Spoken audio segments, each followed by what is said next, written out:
Friends, તમારું સ્વાગત છે મારા કિચનમાં। આજે આપણે બનાવીશું બાળકોને લંચ બોક્સમાં નાસ્તો આપવા માટેની નાની એક એવી સરસ એવી રેસીપી બનાવવાના છે। એના માટે અહીંયા આપણે પેન લઈ લીધું છે અને અહીંયા આપણે 2 ચમચી જેવું આપણે અહીંયા તેલ ઉમેરી દેવાનું છે। અને સોજીનો નાસ્તો છે, એકદમ હલકો છે। અને અહીંયા આપણે સોજી અહીંયા આપણે 2 ચમચી જેવું આપણે અહીંયા જીરું લઈ લઈશું। અને અહીંયા આપણે 1 વાટકી જેવો સોજી લીધો છે, એનો રવો પણ કહેવાય છે। અને હવે આપણે 1 વાટકી સોજીમાંથી ઘણી બધી રીંગ જેવી બની જશે અને વધારે પડતો નથી શેકવાનો।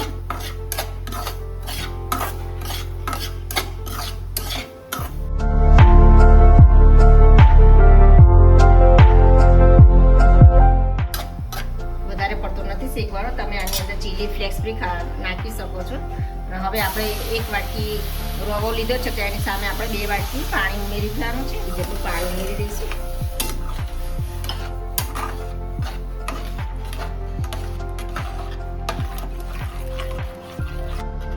માપ પ્રમાણે આપણે એને મીઠું એડ કરી દેવાનું છે।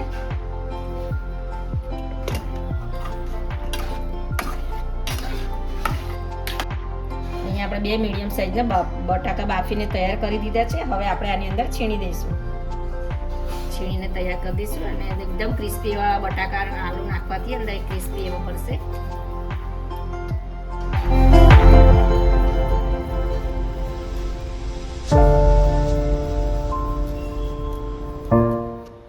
હવે આપણે બધું જ મિક્સ કરી દેવાના છે।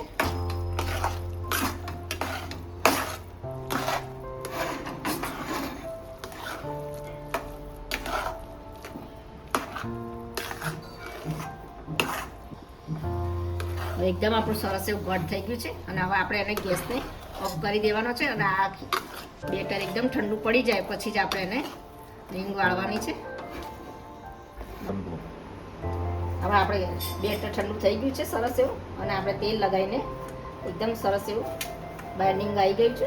અને હવે આપણે આની અંદર નાના નાના પુલ્લા લઈ લઈશું અને આ રીતે આપણે નાની આંગળીમાંથી ટચ કરી દઈશું અને આ રીતે આપણે એને રીંગ બનાવી દઈશું। આવી નાની નાની આપણે રીંગ બનાવીને તૈયાર કરી દઈશું। તમે નાની મોટી જેવી પણ બનાવી હોય એ બનાવી શકો છો। આ રીતે આપણે તૈયાર કરી દઈશું। આ રીતે આપણે બધી જ તૈયાર કરી દીધી છે, રીંગ બધી બનાવીને તૈયાર કરી દીધી છે। હવે આપણે પેનમાં તેલ મૂકી દઈશું અને એકદમ ફ્રાય કરી દઈશું। તેલ આપણું ગરમ પણ થઈ ગયું છે અને હવે આપણે ગેસની ફ્લેમ એકદમ ધીમી રાખીને એક નાખતા રહીશું।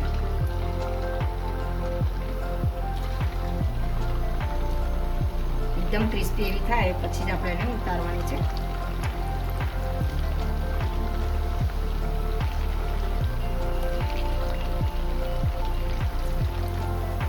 હવે આપણે એને પલટાવી દઈશું। એક બાજુ સરસ એવી ક્રિસ્પી થઈ જાય પછી જ આપણે એને પલટાવવાની છે।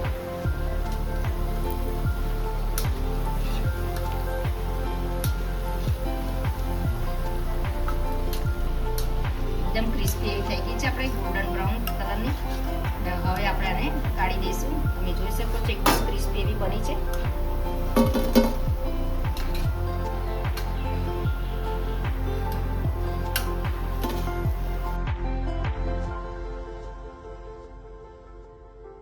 હવે આપણે એની અંદર પેરી પેરી મસાલો એડ કરી દેવાનો છે। પેરી પેરી મસાલો બહુ સ્પાઇસી આવે છે અને બહુ સરસ એવો ટેસ્ટી લાગે છે। અને આની જોડે આપણે શેજવાન સોસ જોડે આપણે એની જોડે ખાવાની ઓર મજા આવી જશે।